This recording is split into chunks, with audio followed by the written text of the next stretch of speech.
It's very possible that you are purchasing your woodworking tools from the wrong place. The first place that you can buy woodworking tools is actually maybe not even to buy them, but to borrow them from friends and family.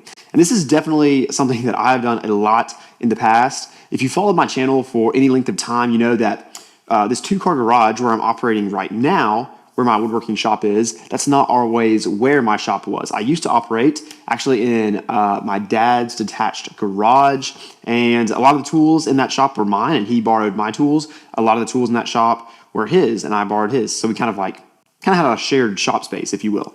But for example, the table saw in that shop was my dad's. It's a SawStop 1.75 horsepower table saw. It's amazing. It's the coolest table saw I've ever used. I borrowed that woodworking tool along with some others, and then I've lent to my dad and to some of my friends some of my woodworking tools. So if you're just getting started, what I'm trying to say is you don't have to go purchase every single tool. You might have some friends who have woodworking tools, but they don't get into woodworking that often. You might be able to ask those friends if you can borrow their woodworking tools, and this might be a great way to get started. And by the way, not only get started, but this is something that I still do. I have a friend of mine who has a Festool domino. I do not have the Festool domino in my shop, but he's made it very clear. He's like, hey, anytime you want to borrow this or swing by the shop, just let me know, and I'm happy to let you borrow that tool. And that's a very expensive tool that I don't really have the money to buy yet, or don't want to prioritize buying yet, but I can still get the use of that amazing tool. Now, on the flip side of this, a lot of people say, hey, I never lend out my woodworking tools. And truthfully, I'm that way about some of my woodworking tools. There are some tools in the shop that I probably wouldn't lend to people, especially if they were taking them to their own house. I shouldn't really do that, but I'm also using these tools all the time. And then there are some tools that I lend out all the time. My rule of thumb is I typically don't lend a tool out that I'm not okay with never getting back, if that makes sense. And sometimes I'll even just tell someone like, hey, just keep the tool, it's fine.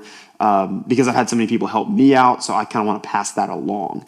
So yeah, you're probably gonna have tools in your shop that you will lend, that you don't lend. Let me know in the comments, do you lend out your woodworking tools? I would genuinely love to know how many of you do let people borrow your tools versus how many of you maybe don't let people borrow your tools. Might be cool to know.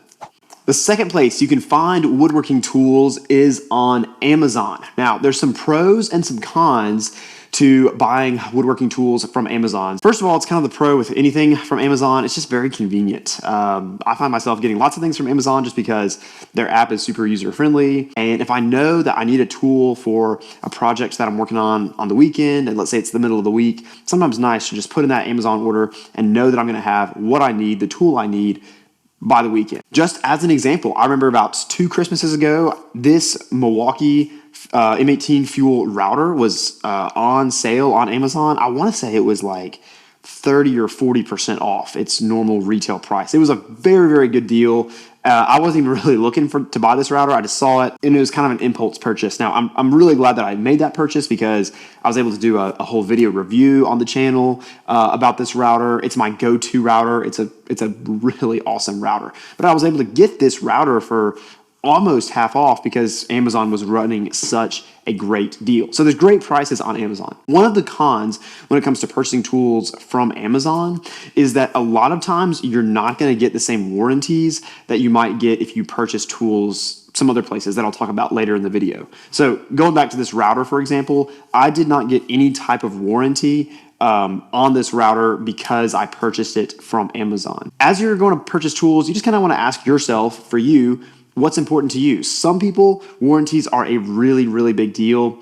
For me, they're not as much of a big deal. I still look at them. I still register my tools and all that kind of stuff. I've only had to send a tool back, I think, one time to like the factory in my entire woodworking career. And I think by that time, it had been like 5 years and the warranty was expired. So I don't know. To me, it's not as big of a deal. But if that's a big deal to you, make sure you just read the fine print before you pick up tools from Amazon. By the way, if you're interested in the details on this router, I just kind of use it as an example here, but I will link that video down in the description where I kind of talk about all my thoughts on this router. But Kind of spoiler alert, I love this router. It's really, really solid. So if you want to see that full review, it's down in the description. The third place where you can pick up woodworking tools is from big box stores. These are kind of your typical hardware stores that are probably nationwide, places like Home Depot, Lowe's, Ace Hardware, Harbor Freight. Obviously, there's lots of different ones. People have different opinions on some of these different stores, but big box stores, it's another really solid place where you can buy woodworking tools. Now, the pros, I think, are pretty obvious. Obviously, there's a convenience factor. With like Lowe's and Home Depot in particular, those are the two that I probably use the most, just me personally. I have stores in my area, so I can go by, look at things in person. They also give great selection. Both Home Depot and Lowe's and probably Ace and really all the big box stores, they're going to give you many tool brands to choose from. And they're typically going to have kind of a range from budget-friendly tool brands to more expensive professional grade tool brands. Places like Home Depot, they're going to have your Milwaukee, DeWalt, Ryobi, Rigid, where places like Lowe's, they're going to probably lean more into like Cobalt, Skill. They're also going to have DeWalt, Craftsman. So there's different brands that you're going to have from each one of those stores, but most of the big box stores are going to give you great selection. I would say some of the cons for the big box stores are that sometimes tool deals can be hard to find. When you just walk in the store knowing that you need a palm router, you might not get the best deal, the best value that you maybe did if you went other places to buy that tool. A lot of times they'll throw tool bundles together and then package them as like, this bundle is on sale, save $300, save $400 on this tool bundle. Things like lights, things like mini reciprocating saws, things like multi-tools. I'm not saying there's no use for those tools. It's just like, they'll throw that in with a drill and impact driver set and actually jack the price up. And I just kind of wonder, are people really going to use those tools that are extras, or are they just paying more for them thinking they get a better deal, if that makes sense? Another thing you got to watch out for is that sometimes those tool packages, they can mix brushless tools and brushed tools.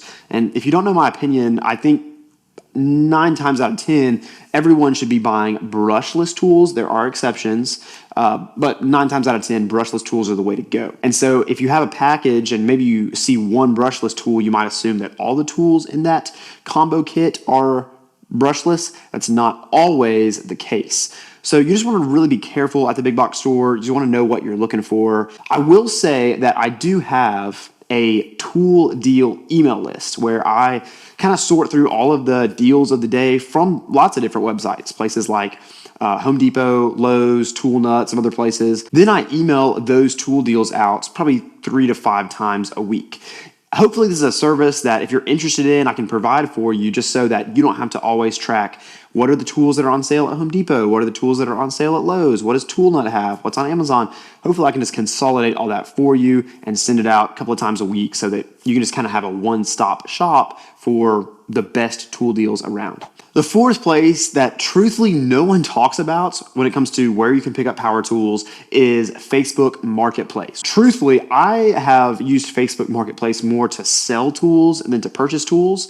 But actually right now I'm looking for a specific tool. I've been kind of looking at different listings on Facebook Marketplace. I haven't pulled the trigger yet, but I've seen some really good prices on what appear to be some really great tools. So you can definitely get some good prices. The cons, of course, is kind of all the things that you would probably expect. You're obviously not going to get any kind of warranties.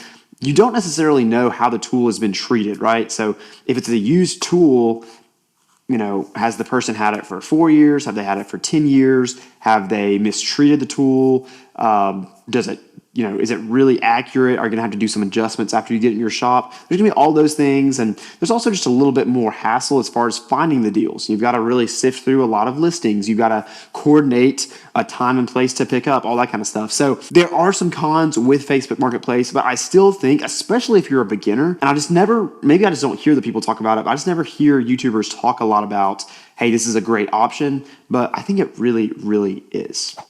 Hey, I want you to know that if you watch any of my videos and think, wow, Ben's got a ton of woodworking tools, his shop has gotten bigger and bigger throughout the years, I did not start this way. I started where every single one of my tools that I used was borrowed. Eventually I got like a brushed hand-me-down drill, and I just kind of started working from there.